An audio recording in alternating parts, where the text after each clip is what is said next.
E a economia não pode parar, porque a economia também é vida. Recebi mais uma vez um grupo de empresários aqui na Presidência da República. Esse grupo é responsável por 45% do PIB nacional e responsável por 30 milhões de empregos. A indústria, a atividade comercial está na UTI. Não há mais espaço para postergar. O sentimento deles, ou melhor, o posicionamento deles é que a abertura gradual e responsável tem que começar o mais rápido possível.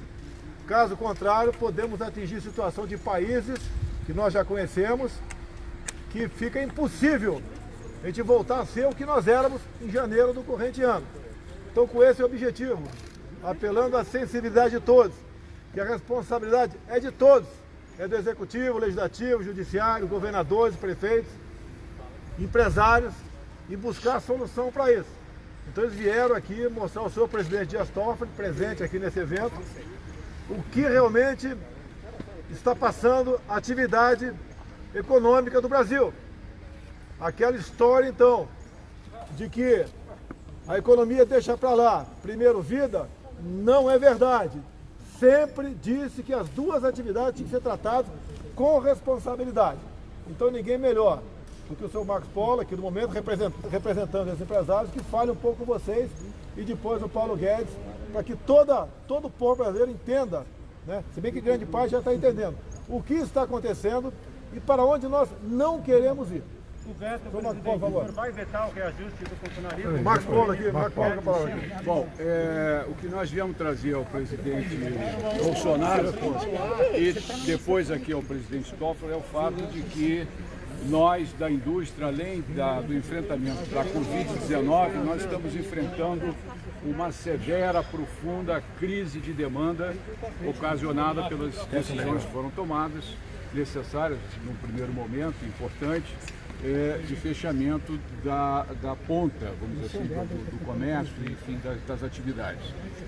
Trouxemos uma fotografia que mostra que no mês de abril nós tivemos uma queda de vendas de 50% em relação ao mês de março e a indústria, de uma maneira geral, está operando com 60% de ociosidade. Para não me alongar demais, apenas 3 setores aqui: automotivo, com 26 fábricas paradas, são 65 plantas paradas, 5.200 concessionários distribuídos ao longo do país fechados, setor de máquinas e equipamentos com 47 empresas fechadas, cimento com 22 fábricas, o meu setor especificamente siderurgia, com 12 altos fornos paralisados, aciarias, laminação, e tendo no mês de abril o pior mês de venda desde 1995. Então, se eu pudesse resumir e fazer uma caracterização, a indústria está na UTI. Né? Na UTI precisa sair, e para sair precisa que ocorram as flexibilizações de maneira que a roda volte a rodar.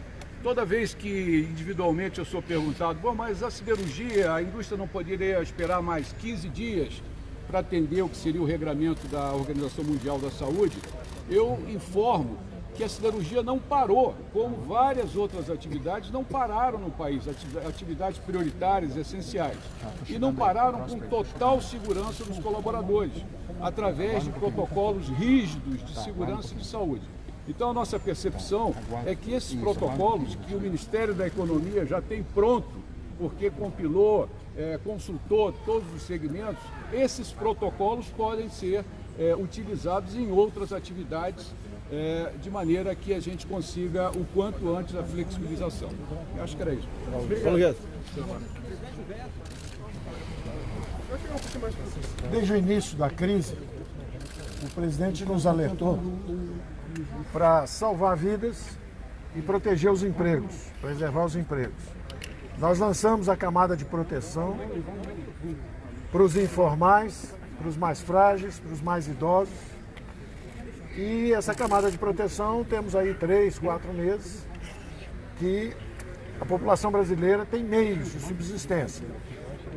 Só que a informação que os empresários nos trazem, e nós mantemos contato com eles regulares, é de que, embora preservados os sinais de vida da indústria brasileira e do comércio brasileiro, estamos indo para a UTI, do ponto de vista de organização e engrenagem produtiva, engrenagem econômica.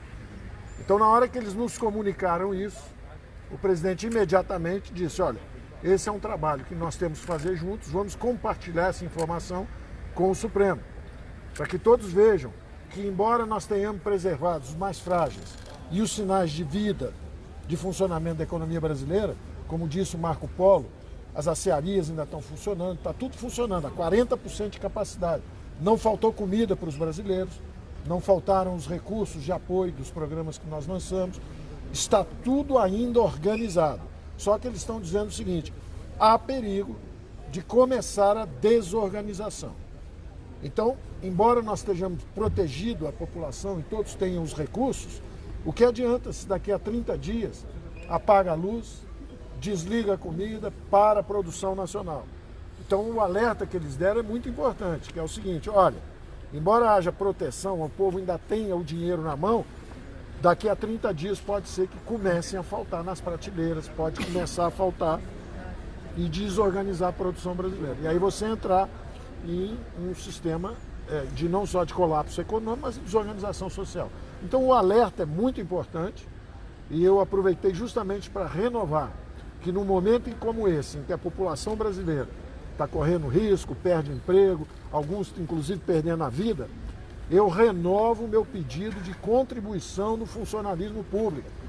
São 2 anos sem aumento, só isso que nós pedimos. Eles têm estabilidade de emprego, eles têm salários acima da iniciativa privada e com 2 anos sem aumento, estamos falando de 130 bilhões de reais que poderiam ser usados justamente em outras atividades. Poderiam ser usados para preservar vidas, poderiam ser usados às vezes para estender um programa social qualquer, e não é justo que num momento como isso, como esse, dramático da população brasileira, e a opinião pública pede isso, quer isso, eu acho que é uma oportunidade que o Congresso teve, e como o Congresso aprovou algumas coisas que são muito importantes, como a descentralização dos recursos para estados e municípios, mas não fechou essa porta para esses aumentos, eu estou sugerindo ao presidente da República que vete, que permita que essa contribuição do funcionalismo público seja dada para o bem de todos nós e para o bem deles, perante também a opinião pública brasileira. Obrigado. Vai vetar, presidente? Vai vetar, presidente? Vou responder uma pergunta de vocês aqui. Aproximadamente 10 milhões de empregos formais deixaram de existir. Entre os 38 milhões de informais e autônomos, segundo a OIT, esse pessoal perdeu 80% do seu poder aquisitivo. Alguns perderam 50%, obviamente, outros zeraram. E estão sobrevivendo basicamente em cima do auxílio emergencial que acaba daqui a 2 meses. Aí volta para o servidor público, que tem estabilidade e tem um salário.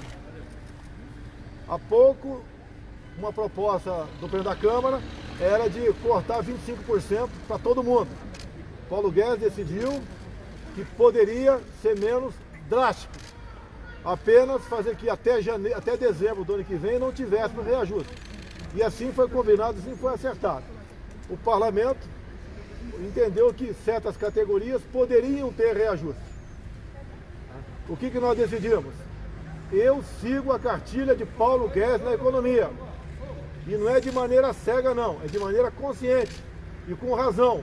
E se ele acha que deve ser vetado esse dispositivo, assim será feito. Nós devemos salvar a economia, porque a economia é vida. Certas medidas minhas, obviamente, não agradam o setor de sociedade. Mas eu sou chefe do executivo para tomar decisões. E as decisões eu tomo juntamente ouvindo os meus ministros. E nessa área, o Paulo Guedes é o senhor da razão. Nós, se essa for a orientação dele, vetaremos esse dispositivo. Muito obrigado. Olha só, vamos lá. Olha só, tem um decreto presidencial que definiu que são atividades essenciais, aquelas não podem parar. Eu acabei de assinar um decreto assim, colocando nesse rol de atividades essenciais a construção civil. Outras virão nas próximas horas, nos próximos dias. Porque o que não está no decreto, ficou decidido que, segundo o Supremo Tribunal Federal, que estados e municípios diriam se poderiam ou não funcionar essas categorias. Então alguns estados, alguns, não estou brigando com ninguém, pelo amor de Deus, tá? No entendimento de muita gente, dos empresários, o Marcos Paulo que está aqui, exageraram. É comum acontecer, faz parte da razão do ser humano.